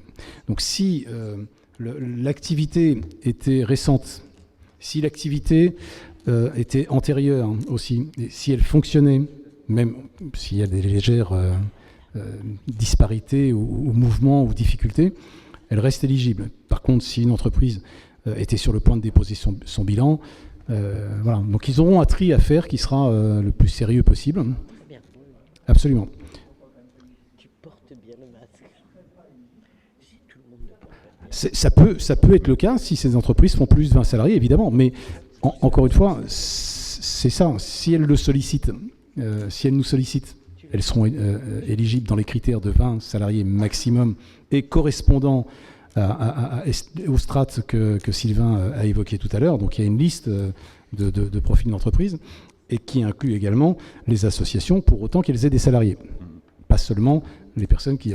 ça ne concerne pas évidemment l'autre type d'association qui n'aurait pas de salariés. Donc on arrive un peu comme étant la dernière chance pour certaines entreprises. Encore une fois, c'est souple, puisqu'il ne s'agit pas d'avoir un prêt garanti par une caution personnelle. Donc ça libère quand même des potentialités. Et enfin, même si, au bout du compte, des entreprises auxquelles nous aurions, dans l'ensemble du dispositif, prêté de l'argent sur 6 ans, prorogeable 2 ans, c'est-à-dire sur un total de 8 ans, certaines ne rembourseront pas parce qu'elles auront disparu, évidemment. Donc ça veut dire que ces 31 000 euros, même s'ils sont remboursables à terme, on en aura une partie qu'on perdra en route. Mais en même temps, lorsqu'on perçoit de la CFE, c'est la même chose quand on perçoit de la taxe de séjour. Lorsqu'il s'agit de tourisme, on doit avoir un partenariat qui soit le plus important possible. Et ce partenariat, quand on réunit les entreprises dans des salles de réunion, comme on le fait notamment à Chaumontel, avec Morantin, comme on le fera à Lorme, et donc élargir notre collaboration et notre partenariat, ça ne doit pas être qu'un vain mot, ou en tout cas un effet de manche, ça doit être aussi une réalité. Lorsque les entreprises sont en difficulté, on se doit, si on peut le faire, de les accompagner lorsque des dispositifs existent. Alors la promotion du dispositif, je crois qu'on est assez bien placés, nous les maires ou les élus, pour connaître les entreprises de notre territoire.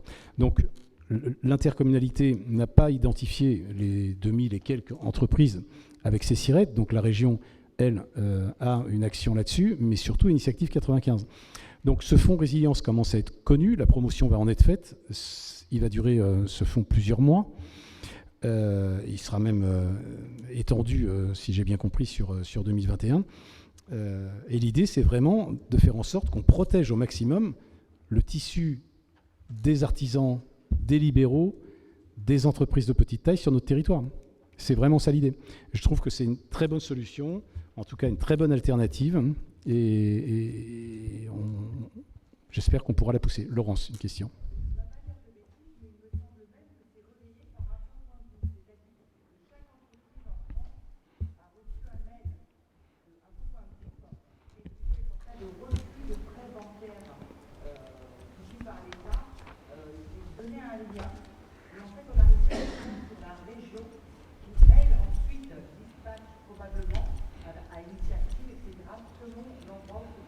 Alors, c'est une information complémentaire intéressante. Donc, alors, relayons tout ça. En même temps, Pour que l'ensemble du dispositif fonctionne, il faut évidemment que les intercommunalités, qu'elles soient agglo, métropole ou communauté de communes, ce qui est notre cas, adhèrent au dispositif. Sinon, ce dispositif ne peut pas fonctionner sur le périmètre donné de cette intercommunalité.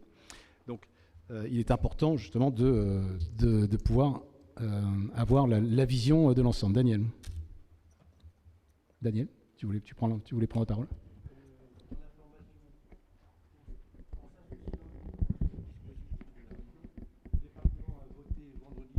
En Assemblée Générale, une participation de 1 900 000 € Très bien. Abonder, Qui vient s'ajouter ou qui est une partie constituante des 100 millions? Ça vient s'ajouter.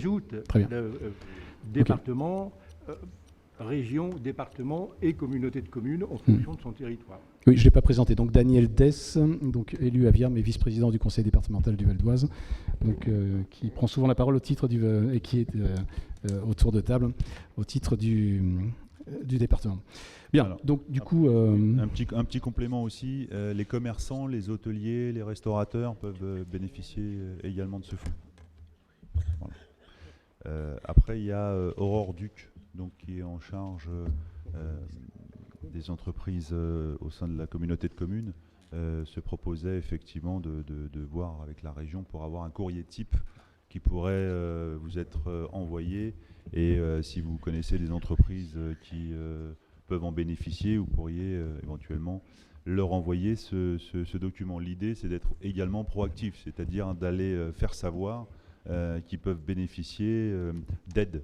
Parce que bien souvent, les micro-entrepreneurs savent pas trop où se tourner, quoi. Donc voilà.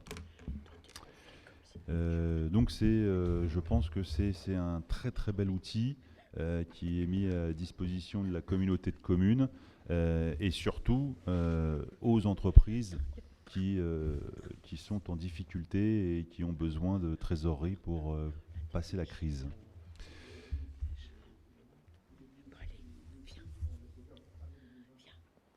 Non, mais ça a été repoussé. Non. Enfin, ça c'était le cas au commencé. début, oui, mais c'est largement... Je crois que ça a été ouvert. Les dossiers ont été ouverts. Non, mais il y avait ça, effectivement, sur les premières réunions, il y avait ça, mais c'est plus d'actualité. Ouais. Voilà, donc il convient de voter, d'autoriser le président à signer la convention pour adhérer au Fonds Résilience Île-de-France. Qui souhaite voter contre? Qui souhaite s'abstenir? Merci pour les entrepreneurs. Merci beaucoup. Bien, alors nous avons épuisé l'ordre du jour tel que nous l'avons reçu. Quelques informations à vous communiquer avant de vous passer la parole si vous le souhaitez. Nous avons aussi, de la part de la région, que je le disais tout à l'heure, a été très active pendant cet épisode, la possibilité, elle nous offre la possibilité de faire dépister tous les personnels de santé de notre territoire. Donc, tous les maires ont reçu les éléments permettant d'identifier ça. Donc, je le redis aux maires, ceux qui n'auraient pas remonté, mais vous avez été très nombreux, soit à écrire directement, soit à me remonter les informations, pour savoir si des praticiens qu'ils soient ils sont identifiés, un kiné, médecin, orthophoniste et autres, pour qu'on puisse les faire dépister. Ils ont été plus ou moins exposés, parfois plus. Donc c'est le moins qu'on puisse faire. Il va sans dire qu'il nous est dit d'encadrer cette séquence de dépistage par un médecin, donc ça fait que nous en avons un dans notre périmètre, donc s'il est toujours d'accord, avec, je crois, Christiane était aussi partante, puisque c'est aussi, voilà, pour accompagner cette séquence. Donc nous vous tiendrons informés du retour que nous fera la région sur ce point. Ensuite, le prochain conseil communautaire, qui se déroulera donc le 8 juillet, je viens de le valider avec Christiane Aknouch, se tiendra donc à Baillet-en-France. Baillet-en-France dispose d'une salle suffisamment importante pour pouvoir nous recevoir tous. J'en profite pour expliquer un peu nos méthodes de fonctionnement. À savoir que lorsque nous nous réunissons sous format conseil communautaire, vous avez vu que nous sommes nombreux, nous sommes au minimum 42 élus, nous serons 42 élus, et nos agents, et possiblement du public, puisque ce soir, je le rappelle, c'était une séance restreinte. On espère tous qu'on lèvera ces restrictions le plus tôt possible. Oui. Alors, du coup,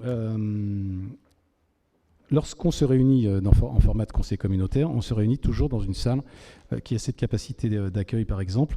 Et l'idée, c'est que nous tournions dans les communes. Donc, beaucoup de communes nous ont accueillis, Montsou, Luzarches, Chaumontel, bien sûr, et bien d'autres. Bientôt, Seugy, et dans laquelle nous avons déjà fait... enfin, bon, voilà, ça tourne pas mal. Ça permet aussi de découvrir notre territoire, qui, je le rappelle, fait 123 km², donc qui est un grand territoire. Une densité assez faible, puisque nous sommes à peu près 33 000, à peu près, dans cette communauté de communes administrée pour 123 km et 19 communes.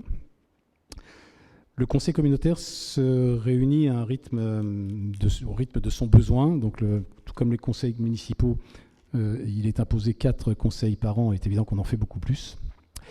Nous avons beaucoup de choses. C'est une communauté de communes active.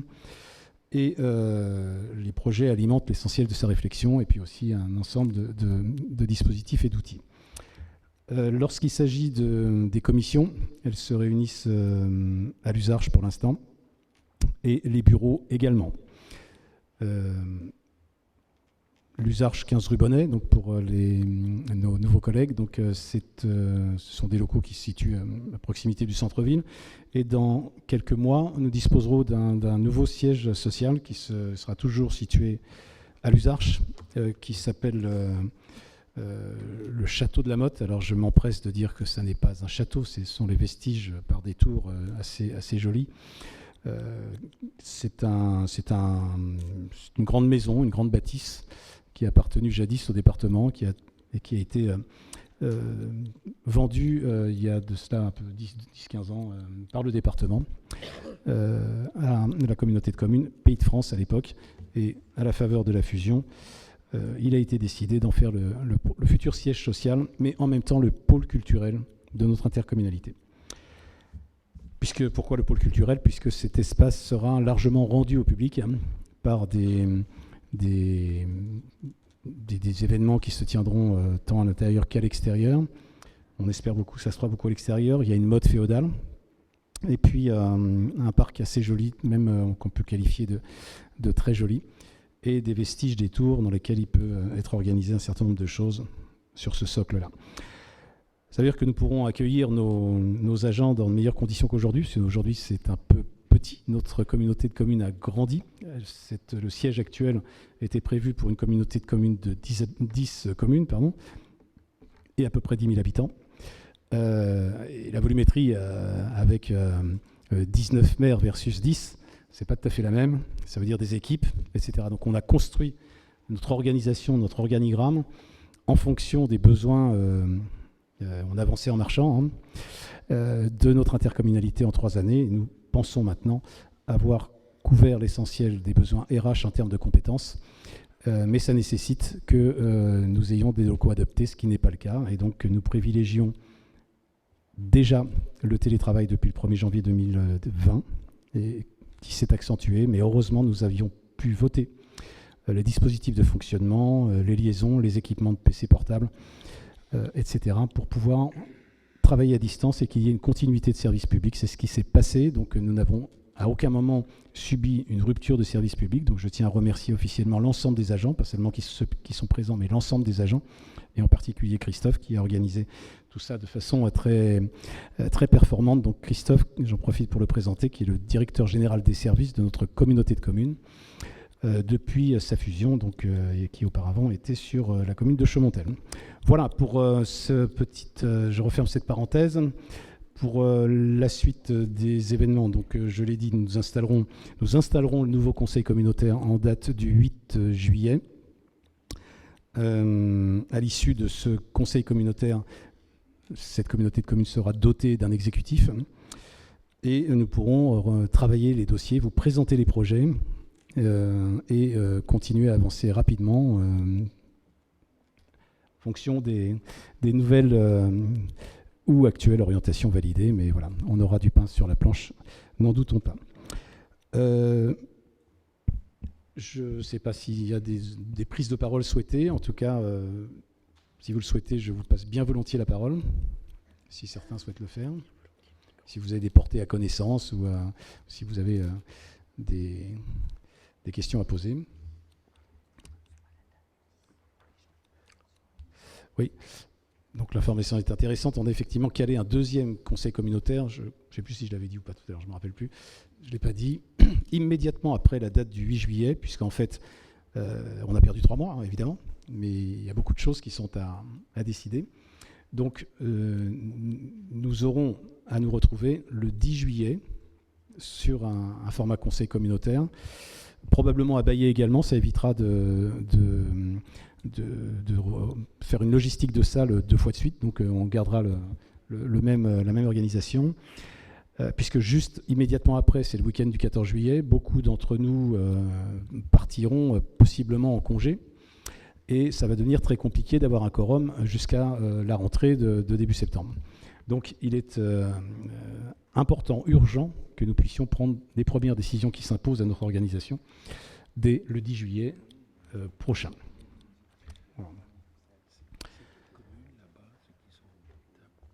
Voilà, donc sinon, s'il n'y a pas d'autres points, je vais remercier les agents présents. Voilà, donc avant de faire, je vais passer notre... Chantal, je te passe la parole.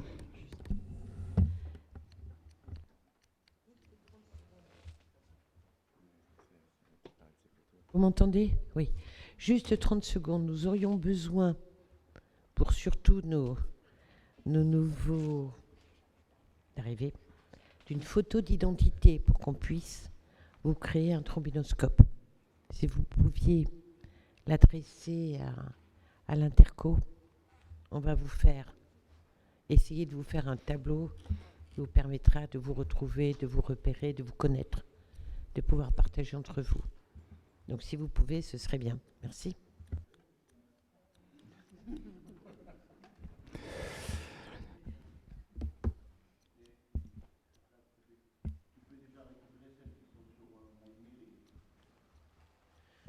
Oui, monsieur. Je pourrais peut-être faire des belles photos. Enfin, je peux, tu as raison. Mais elles n'y sont pas toutes. Hein. Elles n'y sont pas toutes. Tous les nouveaux, on en a besoin.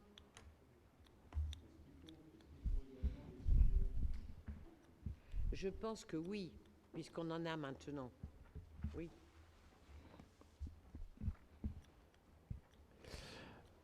Alors, donc du coup, je remercie Angélique, je remercie Céline, je remercie Daniel et Julien, qui a eu en charge donc, la sonorisation et la prise de vue pour ce conseil, qui, je le rappelle, était donc diffusé en direct sur le site de la communauté de communes et qui sera sur YouTube, je crois. Voilà. Je remercie Sylvain Saragoza, le maire de Chaumontel, de nous avoir chaleureusement accueillis dans sa commune. Merci beaucoup, cette salle a été parfaite. Et il me reste à vous remercier les unes les autres de votre présence ce soir pour certains la première présence en conseil communautaire. Alors d'habitude, on ponctue ce moment où on le commence par un moment de convivialité avec un petit buffet, parce qu'aujourd'hui ça a été court, mais parfois ça dure, et souvent je devrais dire, ça dure beaucoup plus longtemps. Voilà, donc et on a tous un peu d'énergie à prendre, et donc cette collation n'aura pas lieu aujourd'hui pour les raisons sanitaires que vous connaissez. Voilà, en tout cas, bonne soirée à toutes et tous, à très bientôt, et on se dit au 8 juillet.